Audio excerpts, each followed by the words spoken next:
sufficient. We are peaceful protesters. We have no reason whatsoever to attack anybody. We only implore them earnestly to explore the path of dialogue. Coming out on the street is not the best thing. But since they come out with it, we are coming out to express ourselves, to enlighten and explain the critical situation happening to the country to Nigerian people. We are peace-loving people. We have no reason whatsoever to go into confrontation with anybody for any reason. The Nigerian people and the Labour Congress should go back and sleep and sit down, because this country belongs to all of us. As they have right to protest, and equally we have right to protest as a citizen of the Federal Republic of Nigeria. So everybody should withdraw his sword. Nigeria is made for all of us. It's not only made for NLC. Nigeria is not made for TUC. Nigeria is made for Nigerian people. If anybody make an attempt to bring this government down, it's not bringing the government down, it's bringing Nigeria down. I will not allow that. All right, so that is part of what we'll be talking about this morning with Professor Tony Iredia, who is a lecturer at Igbinedion University, Okada. He's a broadcaster, sociologist, a lawyer. He was in mass comm department of Nasarawa State University. He left there 5 years ago. So clearly he's a member of the NUJ, the NBA, Commonwealth Broadcasters Association. There's so many actually, but Prof, let me just pause at that point. And good morning, sir. Thank you for coming on today. Thank you very much, Chamberlain. Well, we appear to be at a crossroad in the country. I know some will say, when have we not been at a crossroad in the last couple of years? But a lot is really happening, and people are internalizing things differently. They just look at different policies, and a few of the authorities speaking, but the results out there, of which several people hit the streets in protest, saying they don't like some of the things going on. How do all of these things come across to you? Well, to put it the way you have asked it, I think it's part of nation building, just that it's taking quite a long time. We appear to be building this nation at such a snail speed that one doesn't know whether there's any movement. So invariably, there's a tendency for you to think that there's no movement at all. The protests are not normal. As far as I'm concerned, what I saw in the last 2 days is the kind of thing I would like to see in a country that claims to be a democracy, where people can exercise their rights to say we don't like what is happening, or we're not happy, so we want you to know that we're not happy, right? And the protest goes on, and it ends without incidents, without casualties that will start running here and there, and you see some people in uniform wanting to stop protests, which are an integral part of democracy. There's nothing wrong with protests, especially when it is meant to draw attention the way the one that has just ended now appears to be.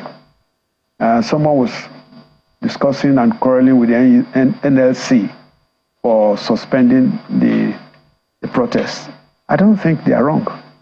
I think they've drawn attention, and anybody who has watched them or maybe on TV has seen that they made their point is clear. They have made their point.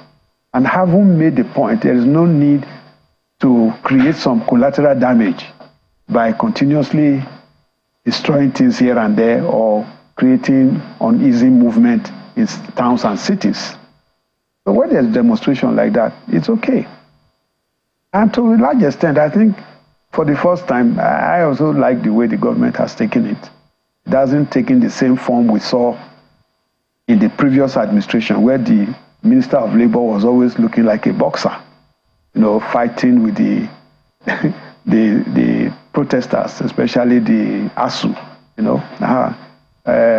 discussion, dialogue, talking, coming back, even if it means doing some diplomacy, but at least it takes the form of an enlightened engagement, not the one that protest is forbidden, protest is not allowed, government is busy saying the opposite of what they are doing and all of that.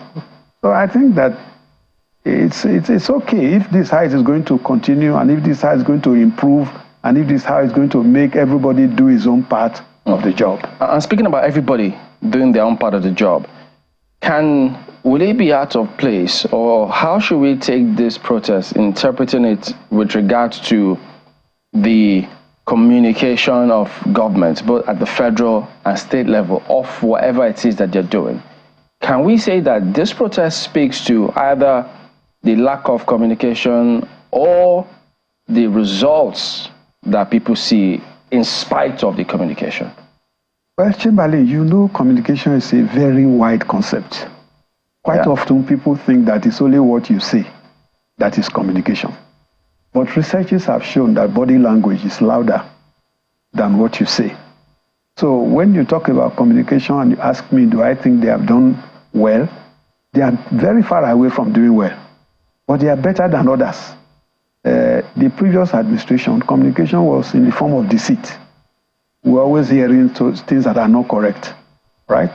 And if you notice, for example, since 1992, when broadcasting was deregulated in this country, it's only the last 8 years that the National Broadcasting Commission and broadcasters were having problems and quarreling every day, and we're seeing fines, we're seeing shouts, arrest this one, don't you know? Because government didn't want communication. Whereas a great nation must be a communicating nation. We must be able to talk to ourselves and understand each other.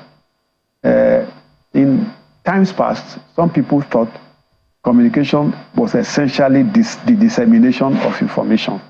No, communication has to be the management of information. You must not just say what you want people to hear. You must ensure that they understand what you are saying, and that is what you meant that they also understood, right? And that there's a feedback mechanism that tells us that, oh, there is some meeting of the minds. But if you just communicate whatever you like and you don't care where people are listening, then I was saying to your colleague this morning that we should not engage in the communication of the deaf. Because when you do, waste of time. You're not talking to anybody. The people you are talking to are not hearing you. Those who are hearing you are not believing you. So there's nothing going on. What is your assessment or impression of the policies that the federal government has put in place? Because yesterday we had the CBN governor speak, NLC protest, federal government also speaking about some of the policies. I don't know about state governments in this regard. But how do all of these come to you? Are we going in the right direction or what? Well, you know, when you put a call across that I should come this morning, the first thing that occurred to me was you were probably going to talk about this thing you are saying now. And I made up my mind. I was going to tell you that I didn't understand. I didn't understand what was said. All those things about increase of those economic and financial jargons, they don't mean anything to the ordinary person, you know. What we want to see is whether we can buy things, all right? Like the weatherman who, instead of telling you the day it will rain, is talking about scattered thunder, which you don't understand. So that's the kind of thing that I have seen in the communication. But most importantly, to come to the substantive issue, I think that one of the greatest problems of Nigeria is that public policy is politicized. It shouldn't be so. There's too much of politics in what we do.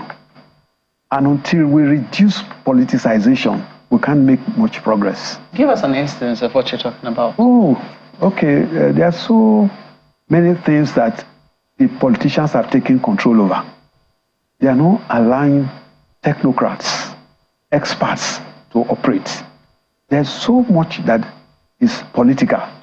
I give you what I'll call a simple example of, say, recruitment of staff into government agencies. Those of us who were in charge of those agencies many years ago, we were shocked to see what happens these days, that the agencies don't recruit staff by themselves. They are imposed on them. They are sent to them. There's nothing to prove that the person is suitable. But you just take him because he has been brought by the powers that be. Basic things. It's not just today. If you remember the case of immigration, where people had to die, where immigration exercise was done in the stadium. We forgot that we have always had an immigration service that has always done its job diligently.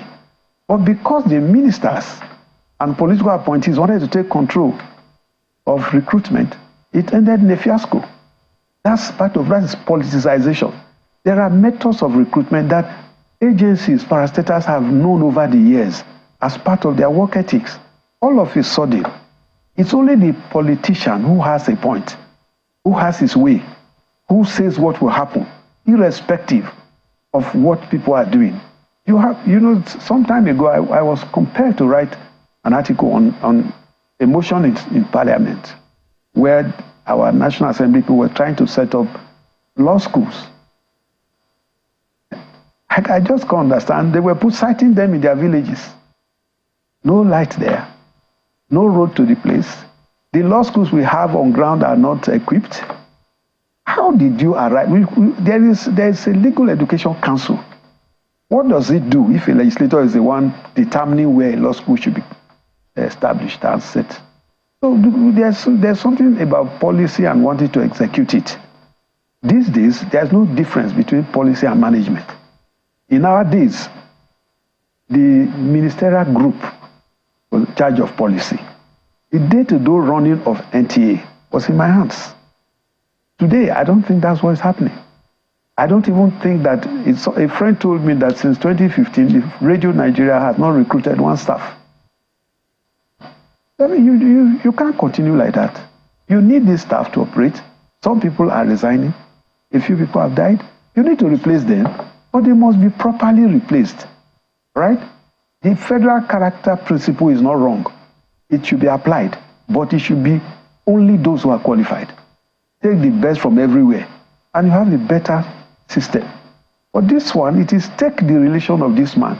Take the person, this one, they've sent this from so place. And many of these things are actually people in the corridors of power and not necessarily those in charge. It was starting in our time. And I was lucky, I had access to the president. So if you told me president said so and so, I will ask him. The man said, no, I don't know about it. Right? So, and that it was just starting then. Now it's permanent. You don't, if you see anybody who's in charge of a public institution, not like yours that is private, they don't know what's happening there. They are just told. If anybody has been recruited in the last 5 years, he was sent. Right? There's nothing like audition. There's nothing like, you understand what I mean? So those things we cannot operate like that. You cannot have a ministry made up of administrators supervising a technical team. It means you are bureaucratizing project implementation. And bureaucracy is not something for projects. It's for administration. The line in which our conversation is going towards now, I mean, is almost bringing forward the Oronsaye report, which the president now says he wants to implement. They've set up a committee and they've given them 3 months, it's 12 weeks, thereabout, to see how it is that they can implement the Oronsaye report. Well, I'd like your feedback on that. I would want to go back a bit because, part of what is big on the land right now is the issue of hunger. We've seen the NLC protest. You have said it is welcome. It is what should happen in a democracy, and it should happen in a manner that is peaceful and people can get their voices heard. I'm just wondering, when you look at, because you've also spoken about communication and how government is communicating, you've said it's not just by words, it's also what it is that they have, or what they've done, their body language. So far, so good. From your own assessment, what would you say that what government has said that it is trying to do with regards to restructuring the economy and putting it back on track, does its body language correspond with what it is saying? Of course it doesn't. We can only pray that some persons will learn and alter the pattern that we used to see. You see, if the Oronsaye panel was set up to streamline, to reduce the size of government, to stop this bloated service, then we must start from the starting point. I don't think the president knew that he would do this when he came into office. And I won't blame him because developments are coming. It's probably the development that has made him to do this. Now that development has made him to do this, he will need to reduce the number of ministers. That is when you say examples are better than precepts, right? He will need to ensure that government is not bogus. It's not about the ministries and agencies that you merge. Those are not where the resources are coming from. At a point in time when there was already hunger and everybody was angry, we were buying 160 million naira vehicles for legislators. It doesn't just work. Even if you change today, I don't think that is something that we can forget in the next 2 decades. That somebody was buying a vehicle for 160 million to do a job in this country, and as usual, we talk about it for 2 weeks, it ends and it goes. So that thing has ended, and those cars are there, or they are supposed to be there. How can that happen? So if we are reducing government, we must reduce it properly. During the Murtala Mohammed regime, during the military era, there was this same problem we had, and there was a need for government to come down. It was the Murtala Mohammed Obasanjo regime. The first thing they did was to insist that the highest vehicle in the country is a 504. The president or head of state was driving a 504.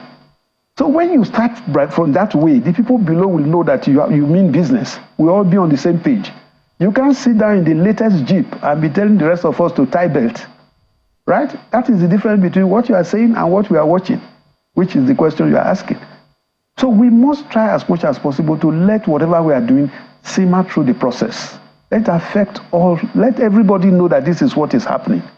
We cannot continue to have a system where pensioners don't get gratuity and pensions, and political leaders don't only get pension and gratuity, they get life pay after working for 8 years. Then I work for 35 years and I can't get 1/4 of mine in the same country. You can't have a system like that. What is it that the politician did that the rest of us have not done? That they have to have all of that and we can't even have the little one that is given to us? So when you say all this, the Oronsaye panel, for me, I don't want to be pessimistic. I want to believe that since President Tinubu has decided to be confronting difficult things, frontally, I want to believe that we should appeal to him to keep the tempo going. All right? You see, in 1959, we had the Mbanefo panel. That's like the Oronsaye one. Right? That's 1959, before even we became an independent country. We've had Morgan, 1963, Adebo, 1971, Udoji, 1972, Dotun Phillips, 1985, Ayida, like that. We've had them. Ahmed Jordan, 1999. We've been having these panels. Nobody has ever implemented the reports of the panels. In 2008, MD Yusuf, Inspector General of Police, respected, was appointed to lead a team to reform the police. That team came up with 125 recommendations. Not one was implemented. So when you look at the Oronsaye panel, when did it start? 2012. Where are we today? What is waiting? The man submitted his report, then they set up a white paper committee, then they set up implementation committee, then they set up a review committee. Nothing is done. So invariably, some of the scandals that Oronsaye brought out, we are all pretending as if we never saw them. So there was one agency, I think Airspace Management Authority. Nama. Good. Oronsaye panel found that that body had 253 assistant general managers. 253. We didn't need any panel to be set up to implement that. What does it? Does it make sense?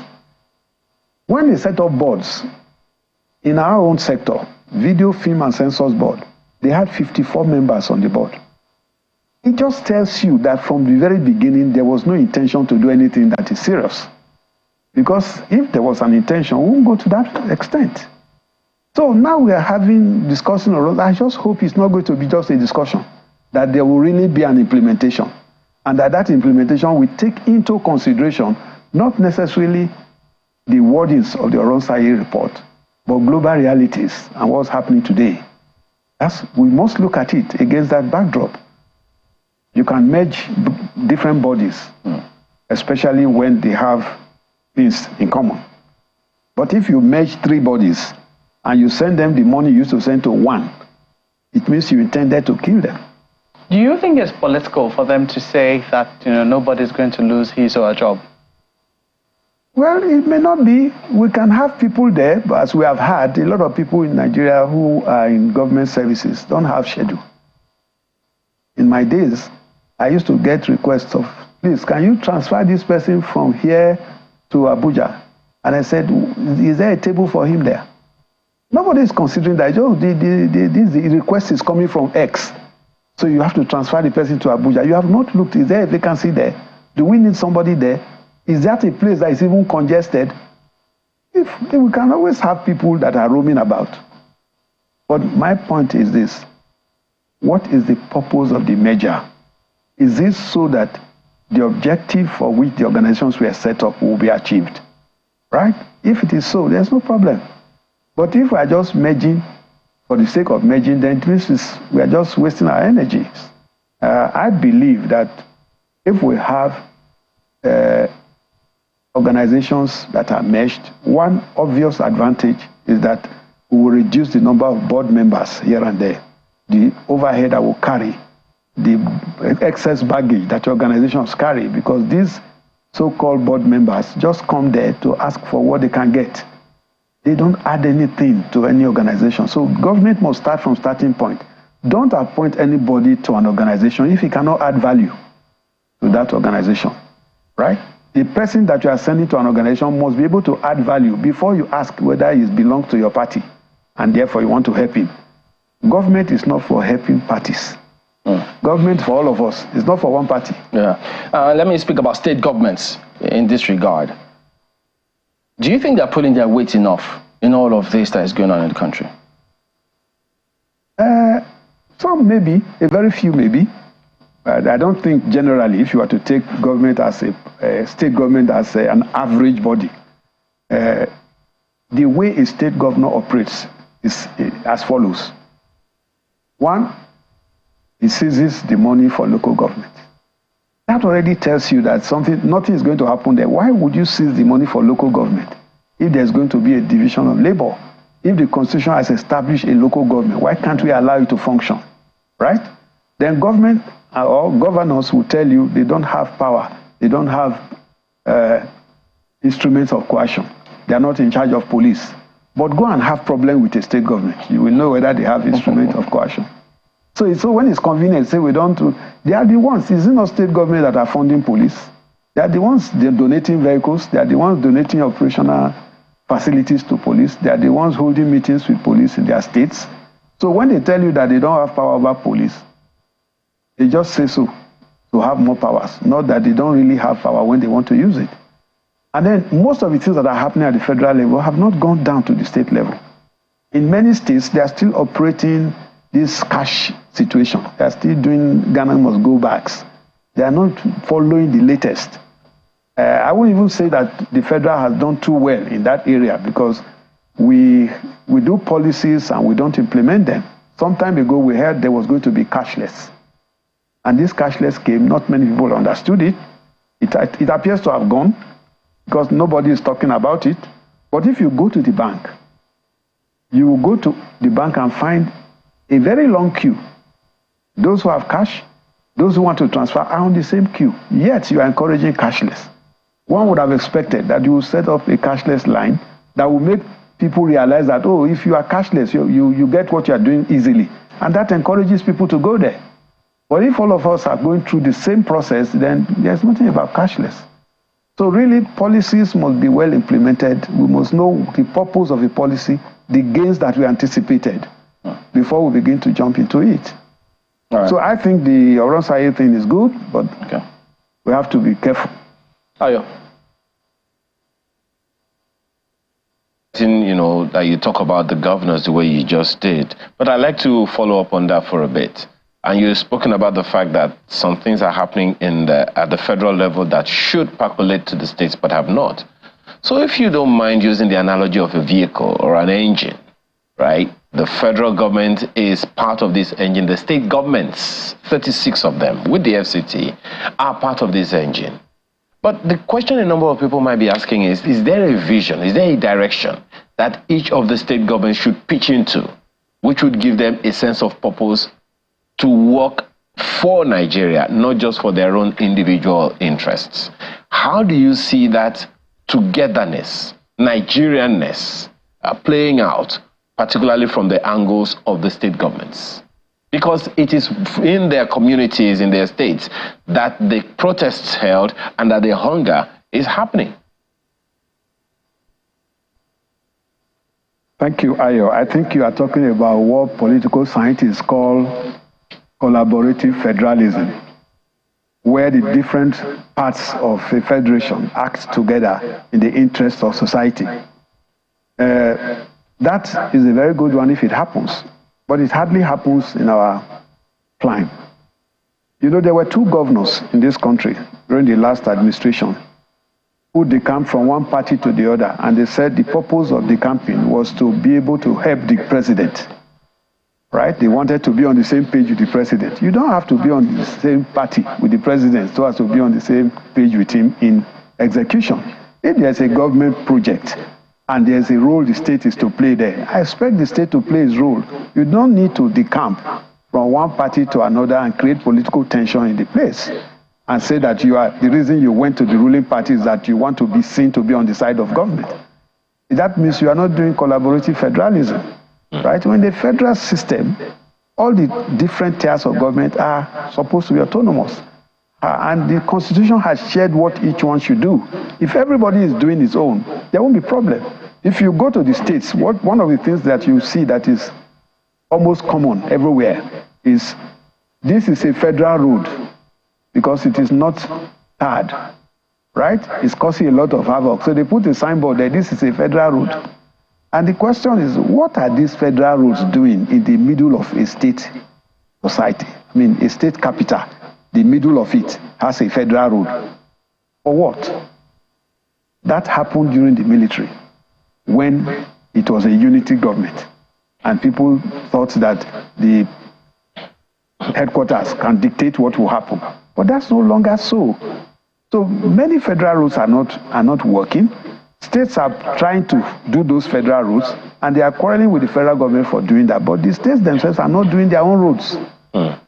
So your question is simple. We are not following the basic administrative procedure that is known as the systems approach, where everybody is playing his part, where an organization is looked at the way a human being is looked at, that has head, leg, hands, and all these parts have to work for the human being to operate well. I don't know when we can have that. I thought that was the purpose of the Governors Forum, which will bring a peer review, which will bring some level of collaboration among them, relating with the government and all of that. But if you tell me some level of collaboration that I see is when some state governors travel with the president outside the country. I don't know what that collaboration is. We don't tend to see the result. Prof, you know, interesting, but I'll stick with the state governments for a little bit. It is, I mean, given what you know, having lived for so many years and, you know, being in broadcasting for so long as well, you know, as many people believe, that Nigeria, almost every part of this country is very fertile. The states, the federal, everywhere is almost as fertile as the other, with one specialty or the other. Now, do you see a situation where the governors themselves can get ahead of the hunger crisis, the hardship? Because if we remove hunger out of poverty, at least there will be significant reduction in the pressure and the emotional crisis that people have to go through.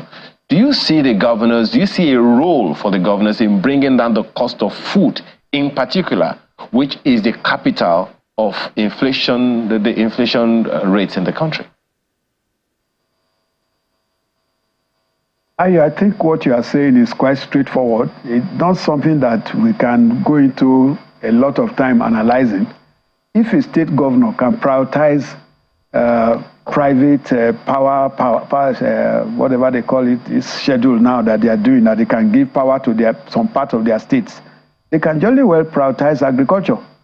If you are telling them that they should change their priorities, if that's what you are trying to say, you have made your point. Hunger is the issue of the moment. So one will expect that people will move away right now from those other things they are doing to this aspect. But I met a young person who was talking with me in the airport the last time I flew, and we got into talking, and he brought up the same issue that you are saying. And I told him my experience, that the reason why some contracts are more important, the reason why some projects are more important than others, is that those important projects are those ones from which those who own them can get back a lot of money, right? So if building roads and bridges is what brings the greatest profit, and you're telling the governor to go and do food, it's not that the governor didn't know that he should do food. He's more particular about what is bringing him profit. So let's hope that what this program is saying is that we're appealing to our governors to change the priority and know that the issue of the moment is hunger. And then let's face that for now. I think that's a great thing to do. Absolutely. Well, you began, and one of your responses to Malcolm the other time, you spoke very, very copiously about communication. And I am very excited about it because I believe that without that, we really can't make any progress. But then, if you compare government communication to Gen Z communication, how much gap does government have to fill?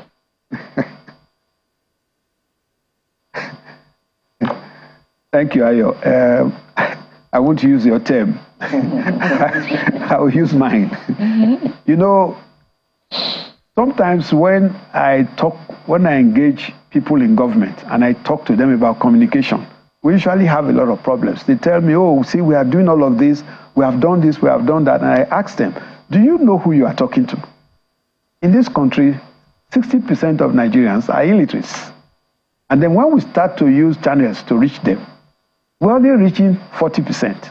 Who is reaching the remaining 60%? It was this that the government had in mind when they set up the National Orientation Agency, to go about bringing the government news to the doorsteps of Nigerians, telling them in the language that they understand. But National Orientation Agency is still there. Why are they not doing this? Everybody will condemn them, but nobody has gone to find out what their problem is. In the last 10 years, National Orientation Agency has been getting money for salaries only. Is it the salary they will use to do mobilization and orientation of Nigerians? Will those salaries buy equipment for public enlightenment? All right? Yeah, but even the private sector are beginning to look at those places as markets. And we're seeing increasingly many broadcast houses now doing, I don't want to use the word vernacular, but doing broadcasts in Pidgin English, in the language that many people now understand. So why is it still so difficult for government to get its own communication through if these other people are somehow still broadcasting? Well, for me, really, it's even more than that. If you say that there are broadcasting stations in the rural areas who are doing local languages, you'd have to convince me that the people have money to buy battery to listen to these broadcasts. It's people who are hungry, who are looking for money to buy food. You want them to buy battery and be listening to argument on radio, which does not help them. So we need to do communication from all sectors. What you have just said is not bad. They can do it, but they must do all others so that those who understand this will hear what you are saying through this method. Those who will be more comfortable with another channel will get the essence of government through that second channel. There's nothing wrong in talking to people as if you are speaking Queen's English, right? If they hear you. But you must target communication. As DG of NTA, I had the opportunity of helping the NNPC in those days to transmit a jingle which they brought to me against pipeline vandalization. We put in network news every night and we're collecting millions from NNPC. It was okay for NTA. And then my friend and colleague who was then heading the NNPC asked me for my opinion. I told him, my brother, look, see, this money you brought, I can't reject it because we need money in NTA. But you are not talking to pipeline vendors by talking through NTA. Pipeline vendors are drinking ogogoro in the rural areas. They are not listening to NTA. They don't even have it, right? So if you want to talk to somebody and you are using a channel he doesn't hear, you are talking to yourself. And that's the issue with communication. It's the greatest thing in life. Not many people know. I tell governors when I meet them that the difference, that the world is divided into two. One part is the things that are done. The other part are those things that people know were done. The things that people do not know were not done as far as people were concerned. Therefore, you must communicate and use different methods that can make the people you are talking to understand you and hear you. And if we have a thing like that, today, I'm sure NAFDAC is doing a lot of work, but not many people hear of NAFDAC because they're no longer doing that aggressive communication that the late Dora Akunyili did. That is the difference. You must get to talk to people and also understand them. Yes, indeed, Prof. We do appreciate your coming on this morning. Professor Tony Iredia is the broadcaster, sociologist, lawyer, and the lecturer. Thank you for coming on this morning, sir. Thank you very much.